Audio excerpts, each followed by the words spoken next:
Hi, Gary Stearman. Welcome to another update from Prophecy Watchers. And I'm very pleased to have in studio with me today Brent Miller. Brent, good to see you again. It's a pleasure to be back. We've worked together in the past. In fact, I've got a couple of DVDs here, and we have spoken of these in the past. And here at Prophecy Watchers, we have sent out many of these, The Coming Pole Shift and Fire from Heaven, both having to do with the calamities that are ahead for us, according to Bible prophecy. And before we talk about your latest production, which is called The Coming Convergence, let's talk about the times that we made these previous DVDs, Fire from Heaven and The Coming Pole Shift. Basically, you're talking about the Bible's view of the future, perhaps the near future, when things are really going to come apart in a hurry. Right. These two events, the fires from heaven and the coming pole shift. The coming pole shift refers to Revelation 6. It is the opening of the sixth seal, where every island and every mountain is moved off its foundation, telling us the type of pole shift, a crustal pole shift, the worst possible worldwide disaster imaginable, even worse than the days of Noah. We give plenty of detail about it. The Bible talks about that extensively in the Old Testament and the New Testament. Isaiah has probably 50 different verses on that and tells us the events that will transpire in terms of world calamity. Fires from heaven is when it's part of the wrath of God. One of the main first initial blasts of God's wrath on the earth. It's the first trumpet of the seventh seal, where 1/3 of the entire earth is scorched. And based on the wording itself, we go into detail as to how that event happens and how we can see that event happening today. And the whole motivation behind what you're doing is to alert people to the fact that there's maybe very little time to get the message of prophecy out to the populace at large. People need to hear that they need to come to Christ. And of course, we've said this for years. We've had evangelism on the basis of a number of large-scale social events. We had World War I and World War II, and the panic that those wars brought saw large-scale evangelism. Post-World War II, there was a period of large-scale evangelism. But everything has died down now, and people have gone back to ho-hum, everything's all right, and it's going to keep on being all right. But that's not your opinion. It's not going to be that way. We are actually in the last generation. The last generation started with the formation of Israel in 1948. Since that last generation, since we are in the last generation, in our lifetime, we will see the fulfillment or the convergence of all the final 500 prophecies that have yet not been fulfilled. And these prophecies are among the absolute most scary prophecies in the world. I mean, since the history of the world, 2,500 prophecies total, these last 500, as they're going to come upon us, will be devastating. We don't want people to go through the wrath of God. You have a chance. God gave everybody a chance in every generation by telling you what was coming up, and then seeing that happen, and that being part of your history.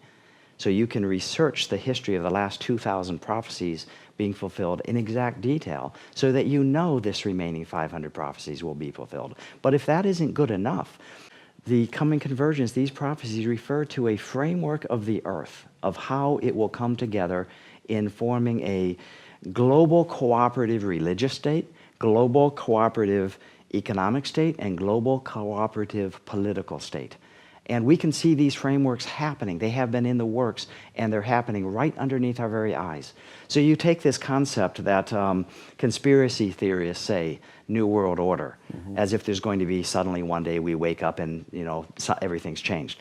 It's happening right now in front of us. It's been happening for the last couple decades.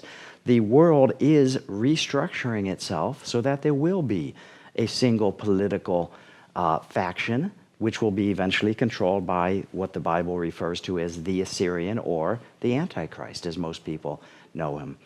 And all of these, by the way, all of these things that the world is merging and moving toward make logical sense. They make sense for everybody on the street. If we got rid of currency, then we would have no break-in and entries. We'd have no financial crimes. If we had a single political faction on earth where all the governments are under a universal law of peace on the planet, then we could cooperate better because we all know where he stands. But as the scriptures tell us, when the world starts saying peace and safety, sudden destruction will come. And these last 500, I implore everybody to know what these scriptures are saying, know what these prophecies are. Now, you produced The Coming Convergence. That title, Convergence coming together, and what you're talking here about the convergence of a number of data points in Bible prophecy that suggest that things are going to begin to happen very quickly. And that's the thesis, the theme behind The Coming Convergence. Brent Miller Sr. has produced this. Brent Miller Jr., your son, has overseen the production and I guess the casting, every part of putting this thing together. And I got to tell you, it's one of the most touching movies. I mean, it really hits your heart. You feel what it might feel like to discover you were in the tribulation. And I think that message needs to be conveyed to people. People need to open their eyes because these things are happening. All these events are happening before them right now. Let's take the internet. Just one little minor point that's happening right in front of our eyes. The whole world. A minor point, which just happens to be global in scope. It is global in scope. In fact, I can't live without my cell phone, iPad, and all these devices. That's the whole world. You've got to have the iPad, iPhone. You've got to have the computer. You've got to be online, and particularly if you're a teenager. Right. So everybody's got the little thing they're holding out in front of them, and they can be tracked 24/7. Yep. If you're going to have a single global authority, that global authority will eventually have to have global control over the internet, regardless of the country. So what you expect to see is that somehow all the countries give up control of their authority over the internet and give it to a single entity, which then later can be controlled by this one world cooperative political structure. That, by the way, has already happened. What happened was in 1998, the United States, along with the rest of the world, passing various laws in order to cooperate with other countries.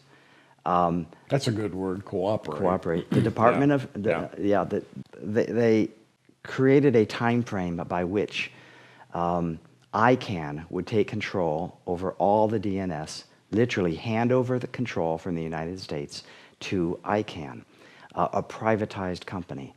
And ICANN, I-C-A-N-N, now controls all the DNS, which is the unique number naming system for all the internet servers on the planet. So if you control the internet, you control the world. You could.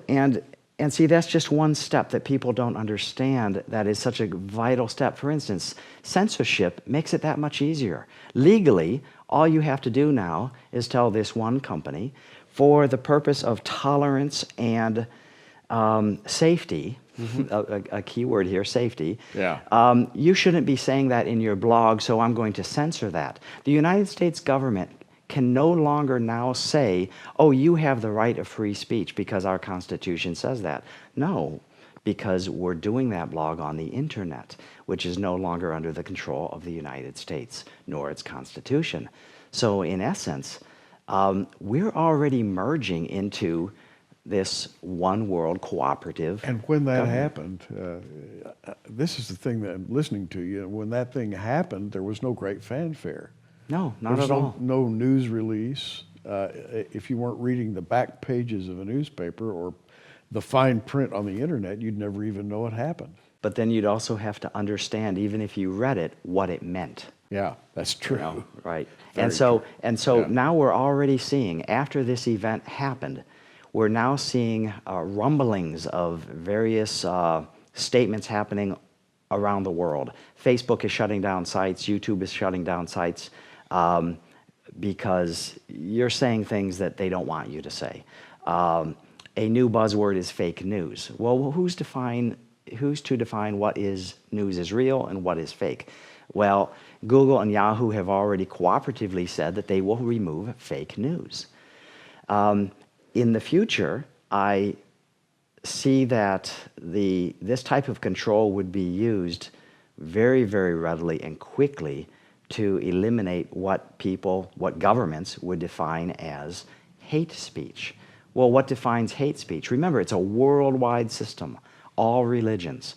So unless you're tolerating and cooperating with everybody, it would be hate speech. You can't talk against any faction on earth without becoming controversial or having a different opinion. Your point is that we're moving a lot faster than people realize. Far faster than people even believe is happening, because by the time the foundations are all laid out and the events start happening in sequence, they're going to happen so fast in order to complete before the end of this generation that you need to know what's happening and see it happening before you don't have the option of taking action.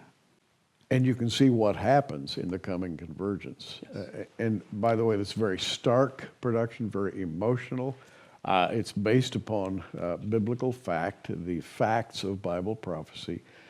From a certain perspective, I think it might be well to say that you're introducing Bible prophecy to someone who's never studied it and who doesn't understand the need to understand times and seasons and the work of the Lord and so forth. And I think it's a great production. I think a lot of people will have that second thought about, am I doing the right thing? Do I need to seek out someone who's a believer and so that I can achieve salvation, et cetera, et cetera. Yeah, the coming convergence is a great evangelical tool to introduce the secular world to prophecy. And once you've introduced them to prophecy, then you've introduced them to Scripture. And they then can open their eyes and just look around the world with new glasses on, for example, and see these events unfolding and know that the Bible and the Scriptures are accurate. Brent Miller Sr., thanks for dropping by, Prophecy Watchers. And by the way, you can check our online bookstore for these great productions. Ingenuity Films puts out the best, what can I say? They're really wonderful production values. You'll be moved, and that's the best thing I can say by this film. It's emotionally moving, and that's where we operate. We human beings basically are emotional creatures, and we need to be moved. So thanks for coming by. Appreciate it, Brent. Thank you again, Gary. Thanks. I'm Gary Stearman. You keep watching. We are.